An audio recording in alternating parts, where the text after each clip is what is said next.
우리가 한 10명이 한 2년 동안 일을 해서 ASIC도 만들고 PCB도 만들고 소프트웨어도 쓰고 해서 했는데 아무것도 안 됐어요.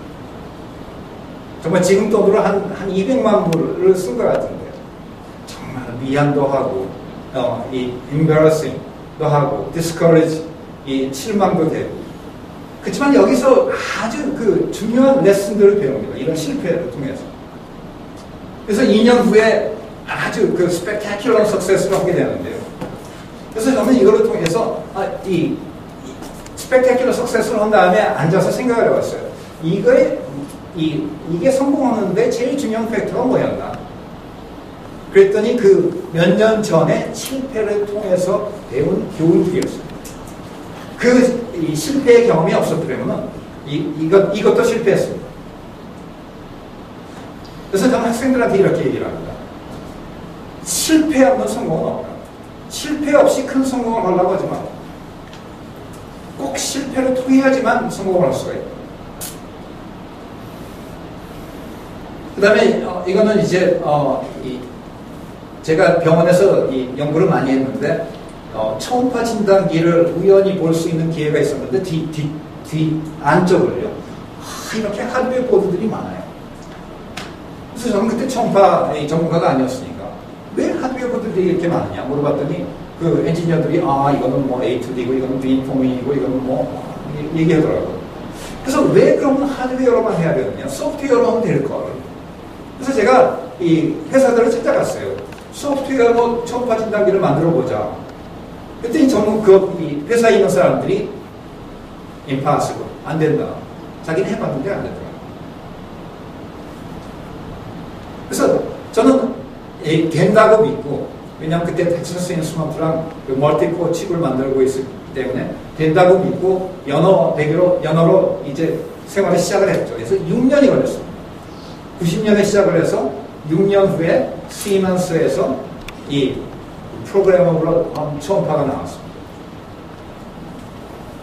이 연어 시절의 그 외로움. 왜냐하면 논문을 제출해도 논문이 없을 거안 돼요. 왜냐하면 전문가들이 이거는 불가능하다고 생각을 하니까 자꾸 퀘스천을 합니다. 그래서 이 상품화가 된 다음에 아마 시먼스에서 한 몇 빌리언, 2빌리언 어치 판 것 같아요. 로열티가 계속 한 10년 동안 왔으니까요. 그 다음에 이거는 이제 우리가 연구한 게 히타치가 2003년에 초음파 진단기 새로운 거를 프로그래머블한 그런 초음파 진단기를 만들어서 출시를 해서 이것도 뭐 빌리언 달러 이상 팔았고요. 그 다음에 이거는 이제 제 친구인데요. 91년에 이라크 전쟁이 일어납니다. 그래서 미군이 이 쿠웨이트에서 미국군하고 해병대가 쫙 들어갔는데 이 배틀필드에서 이 군인들이 다칩니다. 위생병이 있어요. 근데 위생병이 총상이 있으면은 뭐 어떻게 처치해야 되는지 아는데 내상이 있을 때는 뭐 간이 잘못됐는지 아니면 뭐 동맥이 어떻게 잘못됐는지 이게 알 방법이 없어요. 그 내시 유닛으로 데려가지 않는 한은. 왜냐하면 거기에는 이제 엑스레이 유닛이 있으니까. 근데 위생병은 엑스레이도 없고 초음파도 없고. 그래서 이 전쟁 후에 나온 국방성 리포트에 이 메딕, 그러니까 위생병이 배낭에 갖고 다닐 수 있는 이미징 디바이스가 있으면 좋겠다. 이게 나왔어요. 근데 위생병이 배낭이 있는데 다른 것도 많이 지고 다녀야 돼요. 그래서 무게 리퀘어먼트가 2kg. 그 다음에 배터리 파워. 지금은 아주 당연합니다. 모든 게. 근데 문제는 그때 초음파 진단기는 이랬습니다. 200kg의 그 전기를 어마어마하게 잡아먹었습니다. 그래서 제 학과 친구 레리 크롬이라는 교수가 이거 2kg짜리 만들 수 있다 했을 때 이 초음파 전문가들은 조롱을 했어요. 이 CRT 뭐 안에 하나만 해도 15kg 됐는데 어떻게 2kg짜리 쓸만한 초음파 진단기를 만드느냐. 불가능하죠. 8년 후에 이 휴대용 초음파 진단기가 나옵니다. 요새는 그 스마트폰이 있으면 스마트폰으로 그 USB로 해서 트랜스듀서는 스마트폰이 초음파 진단기가 됩니다. 지금 보면 모든 게 당연합니다. 지금에서 과거 20년 전으로 돌아보면 근데 그때는 불가능하다고 생각해요. 많은 사람들이 불가능하다고 생각했어요. 그런 것들이 지금도 있습니다. 지금 많은 전문가들이 불가능하다고 생각하는 거를 20년 후에 뒤돌아보면 당연한 거. 이 회사는 후지필름이 한 3년 전에 1조 2천억 원에 사갔습니다. 지금 시애틀에 한 800명이 있고요. 그래서 그러면 학교와 이 기업 간의 릴레이션십 21세기의 이 산학, 한국에서는 산학이죠. 항상 산이 앞서 있어요. 근데 영어로는 항상 에카데미아 인더스트리 릴레이션십입니다. 학교가 앞서 있습니다. 이 코덱이나 소니나 노키아나 레인보우는 정말 회사의 부침이 아주 심하죠. 특히 이 내려가는 게 폴이 아주 빠릅니다. 그런 경우에서는 저는 대학교는 high risk, high return research area에 포커스를 해야 된다고.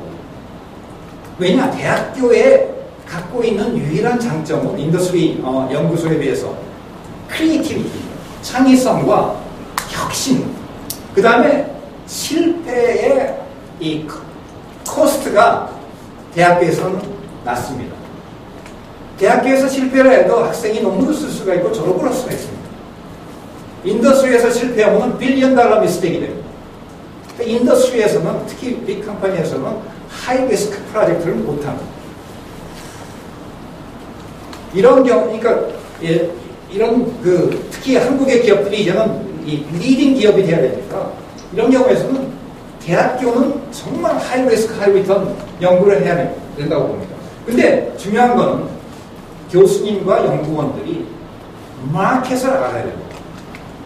많은 경우 그냥 테크놀로지 푸시만 하게 되면은 아까 연구를 해도 그냥 애카데믹이 됩니다. No practical value.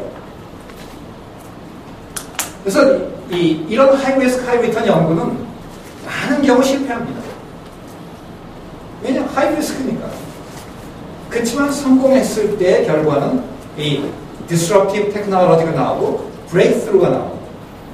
그래서 인더스트리가 이렇게 가다가 아주 방향을 탁 바꿀 수 있고 이런 테크놀로지, 이런 연구가 대학교에서 나와야 된다고 봅니다. 한국이 정말 선진국으로 가기 위해서. 그래서 이런 테크놀로지가 나왔을 때 leading to new product, new industry, 새로운 산업이 나오고. 그래서 이 academia industry relationship은 정말 mutually beneficial relationship이 되는 겁니다. win-win. 한국은 win-win 하기가 굉장히 어려운 것 같아요. 항상 win-lose가 돼요. 많은 경우 대학교가 루즈가 된 경우가 많더라고요. 그래서 win-win relationship이 돼서 positive 피드백이 되고 이게 돼야지 정말 이코시스템이 대기업, 중소기업, 창업기업, 대학교 이게 잘 돌아갈 수 있다고 생각이 됩니다. 이거는 이제 우리 제자가 만든 회사인데요. 제인스 크리스가드라고 워싱턴 대학에서 박사학위를 받았는데 이 졸업생은 졸업하고 나서 초음파 진단기 회사에 갔는데 거기서 한 10년 있다가 한 8년 있었군요. 새로운 아이디어를 얻어내요. 초음파로 지방분을 녹여내자. 근데 저는 이때는 초음파 전문가였습니다. 2000년대에는. 그래서 이 얘기를 듣고 가능할까? 불가능할 것 같은데. 그러니까 저는 이미 전문가가 돼버린 거예요. 그래서 전문가는 저는 믿지를 말아야 된다고. 전문가가 이거 돼야 하면 됩니다. 전문가가 이거 안 돼 하면은 어떤 physical law를 violate 하지 않는 한은 됩니다. 시간의 문제고 방법론의 문제거든요. 그래서 저는 안 된다고 생각을 했는데 아니 되더라고요. 서저리가 아니라 리포석션 서저리가 아니라 초음파로 이 트랜스듀서로 이런 허리 같은데 1시간만 이렇게 이 초음파 트랜스듀서로 왔다 갔다 해서 12주 후에 드레스 사이즈가 하나가 줄어든다고.